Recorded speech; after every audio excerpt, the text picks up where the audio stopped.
ప్రకాష్. మరి వెంటారెడ్డి కాలనీలో నిమిషాంబిక టెంపుల్ అంటేనే ఎంతో విశిష్టత. మరి అలాంటి విశిష్టత గల ఈ టెంపుల్లో నవరాత్రి ఉత్సవాలు ఎంతో ఘనంగా వైభవంగా నిర్వహిస్తున్నారు.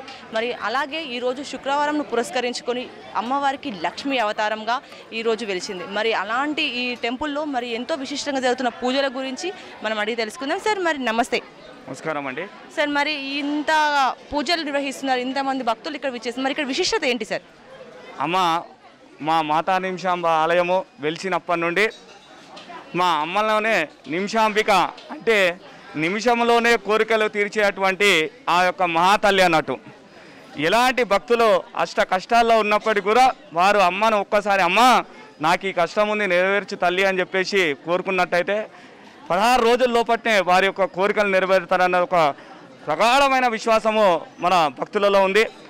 అనంతరము ఆ అమ్మకు 108 ప్రదక్షిణాలు చేసినట్టయితే సకల సంతోషాలతోటి సుఖశాంతులతోటి వర్ధిల్లుతారని చెప్పేసి వాళ్ళు నమ్ముతారు. ఆ క్రమంలో ఈ యొక్క ఆలయం కట్టినప్పటి నుండి ఆ భక్తుల యొక్క ఒకరి నుండి ఆ మాట విని ఈరోజు ఈ నవరాత్రి ఉత్సవాల్లో మీరు చూసినట్టయితే ప్రతిరోజు సుమారుగా 600 నుండి 800 మంది భక్తులు ప్రతిరోజు 108 ప్రదక్షిణాలు చేయడము. ఇక్కడ చిన్న వయసు నుంచి పెద్దవారి వరకు మహిళా సోదరమణులు, చిన్నారులు, వయసులు అందరూ వయోవృద్ధులు అందరూ కూడా ఇవాళ ఈ యొక్క ప్రదక్షిణలు చేసి అమ్మ యొక్క కోరికలను తీసుకోవడంలో వాళ్ళు సఫలీకృతం అవుతూ ఉన్నారు.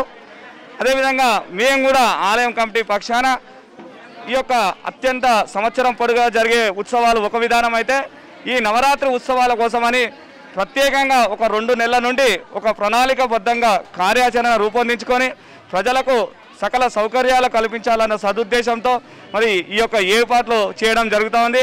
అదేవిధంగా మీరు చూసినట్టయితే మన ఉభయ రాష్ట్రాల్లో ఎక్కడా లేని అన్యూనమైనటువంటి అలంకరణ ప్రతిరోజు మరి ప్రతి సంవత్సరం కూడా ఇంకా వైవిధ్యభరితంగా అమ్మవారి అలంకరణ ఉండాలి.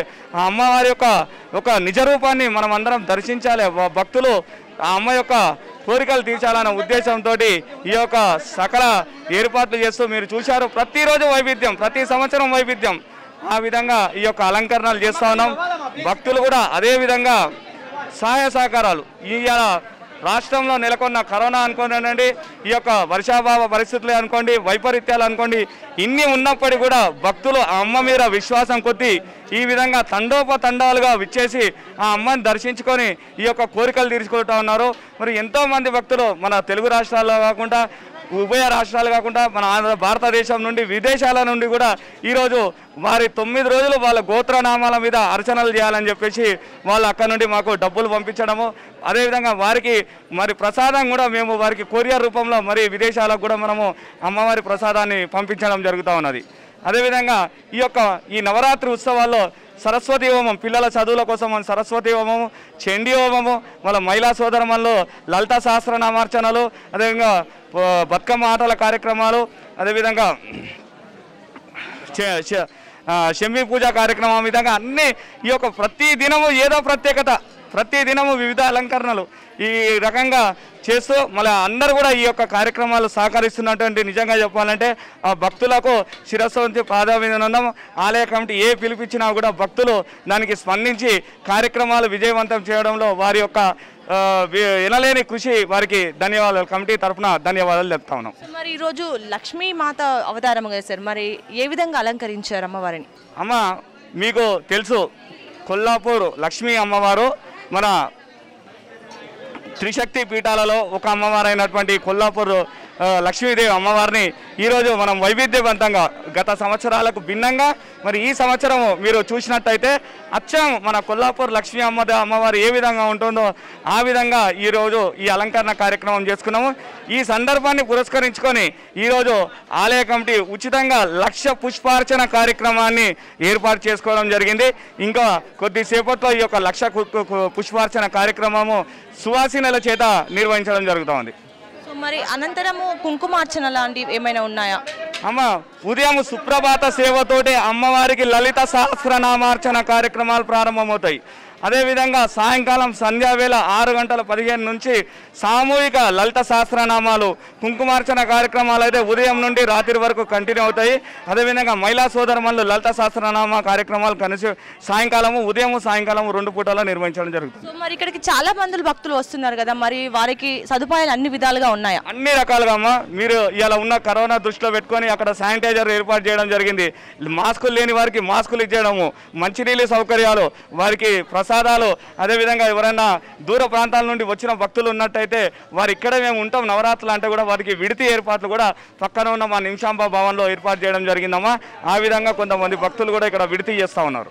సో మరి మాలలు దీక్ష వేసుకున్న వారు కూడా ఉన్నారు కదా, మరి వాళ్ళకు ఎలాంటి సదుపాయం ఉంది మన దగ్గర? అమ్మ మాల దీక్ష వేసుకున్న భక్తులు 108 ప్రదక్షిణాలు చేస్తూ ఉన్నాము. ఉదయం వాళ్లకు పంచామృత అభిషేకం చేసినటువంటి ఆ యొక్క మహాతీర్థాన్ని వారి కోసం కేటాయిస్తున్నాము. అదేవిధంగా శుద్ధంగా మళ్ళీ వేద బ్రాహ్మణులతో నిర్వహించినటువంటి ప్రసాదాలు కూడా వారికి వితరణ చేయడం జరుగుతూ ఉన్నది. Thank you sir, thank you so much. And Dasara Bathukamma శుభాకాంక్షలు. సో మరి ఆలయ చైర్మన్గా వ్యవహరిస్తున్నటువంటి వారు, మరి ఇక్కడికి వచ్చిన భక్తులు కానీ లేకుంటే పూజ వ్యవహారంగా మీ పాత్ర ఎలా ఉంది? ఈ ఆలయం దినదిన అభివృద్ధి చెందడానికి కారణము ఇక్కడ విశేషమైన భక్తులచే వారు ఇచ్చే సహకారాలతోటి దేదీయంగా ఈ గుడి ప్రాంగణము అభివృద్ధి చెందుతూ ఉన్నది. యాజ్ ఏ చైర్మన్గా నా కోరిక ఏంటంటే హైదరాబాద్లో 10 గుడిలలో ఒక గుడి మన నిమిషాంబాదేవి గుడి ఉండాలని ఆశిస్తున్నాము.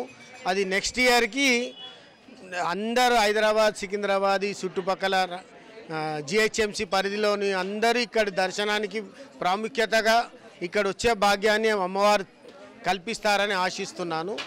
చైర్మన్గా నా కోరిక అదే ఉన్నది. హైదరాబాదు జంట నగరాల్లో మొత్తంలో 10 గుడులలో మన గుడి కూడా ఒకటి ఉండాలన్న. మరి మీకు ఏమైనా గవర్నమెంట్ నుంచి కానీ లేకుంటే ఏదైనా ఫండ్స్ వస్తున్నాయా, లేకుంటే ఎవరైనా భక్తులు కానీ ఫండ్స్ ఏమైనా ఇస్తున్నారా? అంతా విశేషంగా భక్తులు ఇచ్చిన సహకారంతో, భక్తులు ఇచ్చిన విరాళాలతోటే రోజు ఈ అలంకరణలైనా ఈ మా ప్రసాదాల వితరణ అయినా అన్నదాన కార్యక్రమం అంతా భక్తులదేనండి. ఎవరు ప్రభుత్వం నుంచి ఒక పైసా రాదు, ఒకటి మేము ఆశించడం లేదు. సో మరి ఇప్పుడు ఈ ఆలయ కమిటీ ఏర్పాటు ఎన్ని సంవత్సరాలు అవుతుంది? గుడి నిర్మాణించి ఎన్ని సంవత్సరాలు అవుతుంది? గుడి నిర్మాణించి 16వ సంవత్సరం అండి. ఇది ఆలయం స్టార్ట్ అయ్యి 22 ఏళ్ళు అవుతుందండి. చైర్మన్ బాధ్యతలు తీసుకున్నాను. లాస్ట్ ఇయర్ దాకా నేను జనరల్ సెక్రటరీగా ఉన్నాడు. అమ్మవారి అనుగ్రహంతో మేమందరం ఎవరైతే మా కార్యకర్తలు మెంబర్స్ అందరు ఉన్నారో, ముందు ఏ స్టేజ్లు ఉండనో ఇప్పుడు అమ్మవారి అనుగ్రహంతో అందరూ కొద్ది హై స్టాండర్డ్ వచ్చిండ్రండి. అందరూ అంటే అమ్మవారి యొక్క కరుణ కటాక్షాలు ఆ విధంగా ఉన్నాయి. సో మరి ఇక్కడికి వచ్చిన ప్రతి ఒక్క భక్తులకి ఏ కోరిక అంటే ఆ కోరిక మన నిమిషాంబికా దేవి తీరుస్తుంది, భక్తులకు ఎలాంటి ఇబ్బంది లేకుండా చూస్తుంది అంటున్నారు. మీరు చూస్తూనే ఉన్నారు కదండి, 108 ప్రదక్షిణాలు ఎవరైతే చేస్తుండ్రో అందులో 75% వాళ్ళ కోరికలు తీరినాకనే ప్రదక్షిణాలు చేస్తున్నారు. కొందరు చిన్నపిల్లలు ఏమో వాళ్ళకి చదువు గురించి తిరుగుతున్నారేమో తెలియదు, కానీ 75% మాత్రము వాళ్ళ కోరికలు తీరినందుకే తిరుగుతూ ఉన్నారండి. సార్ మరి మీకు దసరా అండ్ బతుకమ్మ శుభాకాంక్షలు మా V3 నుంచి. థ్యాంక్ యూ అండి.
ఓం శ్రీ నిమిషాంబ మాతాకి జయ.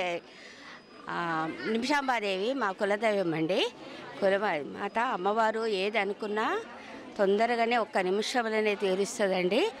ప్రతి ఈ గుడిలో అందరూ చాలా భక్తులు వస్తున్నారండి. ఎవరు ఏదనుకున్నా జరుగుతుందని చెప్పేసి చాలామంది ఎక్కడెక్కడ నుండి దూరం నుండి వచ్చి దర్శనం చేసుకుంటున్నారండి. ప్రతి శ్రావణ మాసంలో లక్ష గాజుల పూజ అవుతుంది. మళ్ళీ 108 చీరలతో అలంకరణ అవుతుంది. నవరాత్రి ఉత్సవాలు అవుతాయి. ప్రతి శుక్రవారం నాడు అభిషేకాలు అవుతాయి. బ్రహ్మోత్సవాలు అవుతాయి. చాలా బాగా జరుగుతుందండి. అమ్మవారు చాలా ఎవరికి ఏది కోరుకున్నా కానీ తొందరగా జరుగుతుంది, తొందరగా అవుతున్నాయని అందరూ చాలా నమ్మకమైన అమ్మవారు. సో మరి నిమిషాంబిక దేవాలయంలో నిత్య పూజారి అయినటువంటి మరి పూజారి మనతో ఉన్నారు. మరి ఏ విధంగా ఇప్పుడు ఈ నవరాత్రుల దినాలలో ఏ విధంగా పూజలు నిర్వహిస్తున్నారు? మరి 9 నవరాత్రుల్లో 9 అవతారాలు ఏమేమో తెలుసుకుందాం సార్. మరి ఈ 9 నవరాత్రులలో అవతారాలు ఏమేమి సార్? 9 మా వీతి ప్రేక్షకులకు కానీ ప్రజలకు కానీ మీరు పూర్తిగా వివరిస్తారని మేము కోరుకుంటున్నాం. శ్రీమాత్రే నమః. చాలా చక్కటి ప్రశ్న వేశారు. ఏంటంటే అందరికీ తెలిసినటువంటిదే, ప్రతి సంవత్సరం నవరాత్రులు చేస్తాము. కానీ ఈ సంవత్సరం చాలా విభిన్నం. ఏంటంటే చావు బతుకులతో కొట్టుమిట్టాడుతున్నారు. ఒకవైపు కోవిడ్ అని చెప్పేసి, ఒకరి వైపు వరదలు ఎన్నడూ లేని విధంగా. అంటే వానలు కావాలని కోరింది మనమే, రోగం కోరలేదు, కానీ వచ్చాయి. అందుకని ఈ సంవత్సరం మా కమిటీ వాళ్ళ ఆధ్వర్యంలో, సోమక్షత్రియ నకాశికం వాళ్ళ ఆధ్వర్యంలో నిమిషాంబికా దేవాలయంలో నవరాత్రుల్లో వైవిధ్యత తీసుకొచ్చాం. ఏం చేశామంటే చక్కగా 9 రోజులు 9 అలంకారాలే కాకుండా శ్రీచక్ర యంత్రాలు, నరదృష్టి యంత్రాలు అనేటువంటివి పెట్టి చండీ పారాయణం నిత్యం కూడా చండీ పారాయణం చేస్తూ వాటికి ప్రాణప్రతిష్ఠ చేస్తూ అవన్నీ కూడా భక్తుల ఇళ్లలోకి చేరే విధంగా చేస్తున్నాం. తద్వారా ఇక్కడ పూజించబడ్డటువంటి ఆ యంత్రాలు ఇంట్లో ఉన్నట్టయితే కొంచెమైనా మానసిక ప్రశాంతత వాళ్ళు పొందుతారు అని చెప్పేసి, అదే కాకుండా గృహరక్షా బంధనం అని కూడా 9 రోజులు పూజించబడుతున్నాయి. అంటే ఇంట్లోకి ఎలాంటి దుష్టశక్తులు రాకుండా కాపాడుతాయి. ఎందువల్ల కాపాడుతాయంటే నిత్యం జరిగే చండీ పారాయణం వల్ల, నిత్య పూజా విధానం వల్ల జరుగుతాయి. అంతేకాకుండా అమ్మవారిని 9 రూపాల్లో మొదటి రూపం వెండి కవచాలతో చేస్తాం. అమ్మా నిన్ను రిజరూపం చూడాలనుకుంటున్నామని చెప్పేసి ఆ విధంగా వెండి కవచాల్లో చూస్తాం. రెండో రోజు బాలా త్రిపుర సుందరి. అమ్మా నువ్వు బాలవైతే ఎలా ఉంటావు, చిన్నపిల్లలాగా చూడాలనుకుంటున్నామని ఆమెను చిన్నపిల్లలాగా చూస్తాం. బాలలు ఏంటంటే మనసులో కపటం లేకుండా మనం ఏది అడిగితే అది ఇచ్చేస్తారు, ఏది అడిగితే అది చేస్తారు. ఆ విధంగా ఆమె కూడా మనకు బాలా రూపంలో ఏది కావాలంటే అది ఇచ్చేస్తుంది. మూడో రూపమైనటువంటి గాయత్రి రూపం, నపరంతు గాయత్రి. గాయత్రిని మించినటువంటి దైవం ఈ ప్రపంచంలో లేదు. ఆ విధంగా గాయత్రి మాత వచ్చి మనందరికీ అన్ని రకాలైనటువంటి శక్తులను ఇచ్చింది. నాలుగో రూపం అన్నపూర్ణాదేవి. అన్నపూర్ణే సదాపూర్ణే శంకర ప్రాణవల్లభే జ్ఞాన సౌభాగ్య సిద్ధార్థం భిక్షాందేయ చ పార్వతి మాతా చ పార్వతీదేవి పితాదేవో మహేశ్వర బాంధవ శివభక్త చ బోనత్రయం. చక్కగా నేను సుభిక్షుని, మీకు వర్షాలు ఇచ్చాను, అన్నీ ఇచ్చాను, వరదల వల్ల మీరు బాధపడుతున్నారు, బాధపడాల్సిన అవసరం లేదు, మీకు సుభిక్షుని చేస్తానని చెప్పేసి అన్నపూర్ణాదేవి వచ్చింది. అదేవిధంగా తర్వాత అన్నపూర్ణ తర్వాత మనము శాకాంబరి రూపంలో, అంటే లలితా పంచమి అమ్మవారిని లలితా త్రిపుర సుందరి శాకాంబరి అవతారంలో చేసుకున్నాం. తర్వాత చదువుల తల్లి అయినటువంటి సరస్వతిని కూడా మనము అలంకరించుకున్నాం. అందరికీ విద్యార్థులకు సకల విద్యలు అనేటువంటివి రావాలి. ఈ రోజుల్లో పిల్లలకు విద్య అంటే చదువు ఒకటి కాదండి, జ్ఞానం. ఆమె జివ్యాఘ్రే సరస్వతి. సరస్వతీదేవి ఎక్కడుంటుంది అంటే నాలుకలో ఉంటుంది. ఆ నాలుక మీద ఉండడం వల్ల మనకు జ్ఞానం అనేటువంటిది వస్తుంది. ఎలాంటి జ్ఞానం? ఇప్పుడు చదువుకోవాలి, ఇప్పుడు ఆడుకోవాలి, ఇప్పుడు పడుకోవాలి, ఈ పని చెయ్యాలి అనేటువంటి చక్కటి జ్ఞానాన్ని కూడా ఇస్తుంది ఆ సరస్వతీ మాత. ఆ విధంగా చేసిన తర్వాత ఈరోజేమో మహాలక్ష్మి అవతారం చేసుకున్నాం. సిద్ధలక్ష్మి, మోక్షలక్ష్మి, శ్రీలక్ష్మి, జయలక్ష్మి అంటూ అమ్మవారిని లక్ష్మీ కరుణాకటాక్షాల కోసం కొల్లాపూర్ నుంచి మహాలక్ష్మి రూపంలో అమ్మవారిని తీసుకొచ్చుకొని చేసుకోవడం జరిగింది. అదేవిధంగా రేపు దుర్గాదేవి అలంకరణ. చక్కగా దుర్గాదేవి వచ్చి మన కష్టాలన్నీ కూడా ఛేదిచ్చేస్తుంది, మనము అఖండ విజయాలు పొందే విధంగా చేస్తుంది. ఎల్లుండి విజయేశ్వరి రాజరాజేశ్వరి దసరా రోజు అన్ని విజయాలు కావాలని రాజరాజేశ్వరి రూపంలో రావడమే కాకుండా శమీ పూజ చేస్తాం. శమే శమయతే పాపం శమే శత్రు నివారణి అర్జునస్య ధనుర్ధారి రామస్య ప్రియదర్శిని అంటూ ఆ శమీ వృక్ష పూజ చేసి మన తెలంగాణ భాషలో బంగారం అనే వితరణ చేసుకొని పాలపిట్టను చూడడం అనేటువంటిది సాంప్రదాయంగా సాయంకాల సమయంలో సందడిగా ఈ దేవాలయంలో అన్నీ కూడా నిర్ణయించడం జరుగుతుంది. శ్రీమాత్రే నమః. జగన్మాత అఖండిత వీక్షిస్తూ ఎవరైతే ఈ ఛానల్ని చూస్తున్నారో వాళ్ళందరికీ కూడా అమ్మవారి యొక్క పరిపూర్ణ అనుగ్రహం కలిగి అఖండ విజయాలు పొందాలని చెప్పేసి ఆశీర్వాదం అమ్మవారి ద్వారా ఇప్పిస్తున్నాను. అందరికీ కూడా ఒక ముఖ్య సందేశం ఏంటంటే అందరూ కూడా మాస్క్ పెట్టుకోండి, ముఖ కవచము ఎందుకు పెట్టుకోవాలి? మీకోసం కాదు, మీకు చిన్నతనం, కానీ మీ పక్కనున్న వాళ్ళని రక్షించండి, మిమ్మల్ని మీరు రక్షించుకోండి. సెల్ఫ్ ప్రొడక్షన్ అనేటువంటిది మీరు తప్పకుండా మాస్కును వాడండి అని మా అమ్మవారి తరఫున మీ అందరికీ కూడా ఆశీస్సులు ఇస్తున్నాను. శుభం భూయాత్. ఇంకొక క్వశ్చన్ ఏంటంటే సార్, మరి దసరా నవరాత్రులు ఎందుకని జరుపుకుంటాం, మన ప్రతిష్టత ఏంటిది? ఫస్ట్ ఆఫ్ ఆల్ చాలా చక్కటి ప్రశ్న వేశారు. దుష్టశక్తులు అనేటువంటివి మనకు ఎన్నో రకాలైనటువంటి రాక్షసుల చేత, నిజానికి సమయాభావం, నాకు సమయం లేదు, అయినా మీరు అడిగిన దానికి సూక్ష్మంలో మోక్షంలాగా చెప్తాను. అయితే రాక్షసులను సంహరించడానికి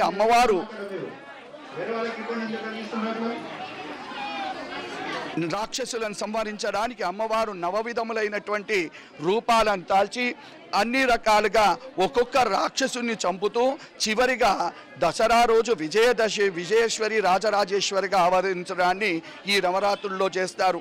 అంటే ఇప్పుడు మనకు కూడా కోవిడ్ అనే రాక్షసి వచ్చింది, ఒకరోజు చంపేశాం.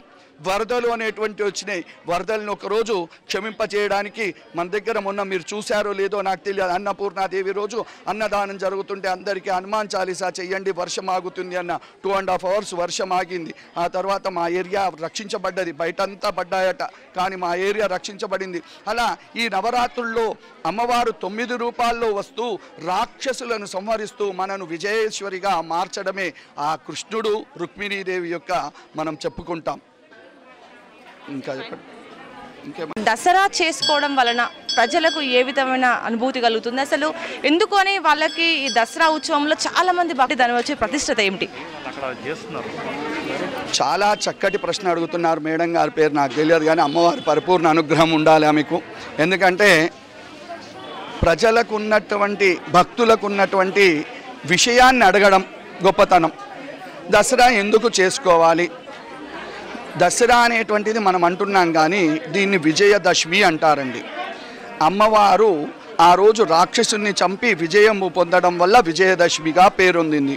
అంతేకాకుండా ఉత్తర గృహగ్రహణంలో అర్జునుడు పాండవులు కూడా తాము యుద్ధాన్ని చేయడానికి శమీవృక్ష పూజ చేసి శమీవృక్షం మీద ఉన్నటువంటి ఆయుధాలను తీసుకొని విజయడంగా మోగించారు. అయితే దీనికి సందర్భం ఏంటంటే విజయదశమి పండగ అంటే కూడా ఈరోజు కూడా మనకు ఒక సంశయం ఉంది. ఏంటంటే సోమవారమా ఆదివారమా అనేది కూడా సంశయం ఉంది. విజయము అనేటువంటిది చెందింది దసరా సాయంకాలము దశమి రోజు. సాయంకాల సమయంలో ఉత్తర గృహగ్రహంలో అర్జునుడు గెలిచిన తర్వాత శమీ వృక్షానికి పూజ చేసుకున్నాడు.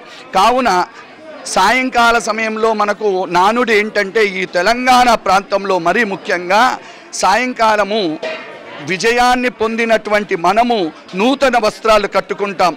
ఎందుకు? నూతనోత్సాహం చేత కట్టుకొని ఒక శక్తి చేత మనం బయటకు వెళ్ళి శమీ వృక్షాన్ని పూజించుకుంటాం. ఆ శమీ వృక్షం దగ్గర దాన్ని శమీ వృక్ష పత్రాలను బంగారం అంటాం. అదిని తీసుకొని జేబుల్లో పెట్టుకొని దేవతా దర్శనం చేసుకున్న తర్వాత మిత్రులందరినీ కలిసి అలాయ్ బలాయ్ చేస్తారు. అయ్యా మనం విజయం పొందాము, ఇప్పటి నుంచి మనకు అన్ని విజయాలే, దేంట్లో అపజయం అనేది ఉండదు అని చెప్పేసి చాలా విజయ గర్వం చేత అందరూ కూడా ఉండడం జరుగుతుంది. అంటే ఈ పండగకి ప్రాధాన్యత ఏంటి అంటే విజయం పొందామని చెప్పేసి అందరూ కూడా కేరింతలకు కొట్టడమే ఈ యొక్క విజయదశమి యొక్క విషయము. అది కూడా సాయంకాల సమయంలోనే చాలా విశేషమైనటువంటి విషయంగా చెప్పుకోవచ్చు. సో మరి కోరికలు తీర్చే నిమిషాంబికాదేవి అమ్మవారు అడిగిన వారికి అమ్మాయిలనిచ్చి కోరుకున్న వారికి కొడుకులనిచ్చే చల్లని తల్లి, బంగారు తల్లి మరి నిమిషాంబికాదేవి అమ్మవారు మరి ఇక్కడ చూసినట్లయితే ఇంత చక్కటి తల్లి మరి మా యొక్క బోడుప్పల్లో ఉండడం నిజంగా ఇక్కడ బోడుప్పలు చేసుకున్న అదృష్టం అని చెప్పుకోవాలి. ఎందుకంటే నేను మొన్న ఒకరిని అడిగాను, ఎక్కడి నుంచి వస్తున్నారు సార్ అంటే భువనగిరి నుంచి వస్తున్నాను అన్నారు. ఇంకొకరిని అడిగాను, తొర్రూరు నుంచి వస్తున్నా అన్నారు. ఏంటి అక్కడ టెంపుల్స్ లేవా అని అడిగితే ఇంత చక్కటి తల్లి, ఇంత బంగారు తల్లి, మాకు కోరికలు తీర్చే తల్లి అక్కడ లేదు, ఇక్కడ ఉంది. నిజంగా బోడుప్పల్లో చేసుకున్నటువంటి నిమిషాంబికాదేవి అమ్మవారు నిజంగా ప్రతి ఒక్కరూ నిజంగా అదృష్టవంతులు అని తెలియజేస్తున్నాను. సో ఇంత మించి ఏం చెప్పినా కూడా అమ్మవారి గురించి తక్కువే. ప్రతి ఒక్కరి కోరిక నెరవేరుస్తుంది మా యొక్క బంగారు తల్లి. సో అందరం కూడా ఇక్కడ ఈ బోడుప్పలే కాదండి, నిజంగా సిటీ మొత్తం నుంచి కూడా వస్తున్నారు, ఊర్ల నుంచి కూడా వస్తున్నారు. సో మేము అందరిని కోరుకునేది ఒకటే, అమ్మవారు అందరినీ చల్లగా చూడాలి, అందరూ బాగుండాలి. ఈ రోజుల్లో నిజంగా కోవిడ్ వల్ల ప్రతి ఒక్కరు బాధపడుతున్నారు. సో అమ్మవారు దయదలిచి అందరినీ చల్లగా చూడాలి. ప్రతి ఒక్కరు కూడా ఉదయాన్నే లేచి చక్కటి మంచిగా స్నానాలు ఆచరించి వచ్చి అమ్మవారిని దర్శనం చేసుకుంటారు. సో అందరూ కూడా బాగుండాలని మనస్ఫూర్తిగా కోరుకుంటూ సెలవు తీసుకున్నాను. Thank you. ప్రతి సంవత్సరం మొక్కుకుంటాము, ఒక కోరికలు నెరవేరితే ఓడి బియ్యం పోస్తాం. ఈ 10 రోజులల్లో మంచిగా ఉంటుందని అమ్మవారికి నెరవేరుతాయి. మన నమ్మకం అది. మాది కులదేవత కదా, ఫస్ట్ నుంచి ఉంది. ప్రతిష్టాపన అయినప్పటి నుంచి వస్తుంది.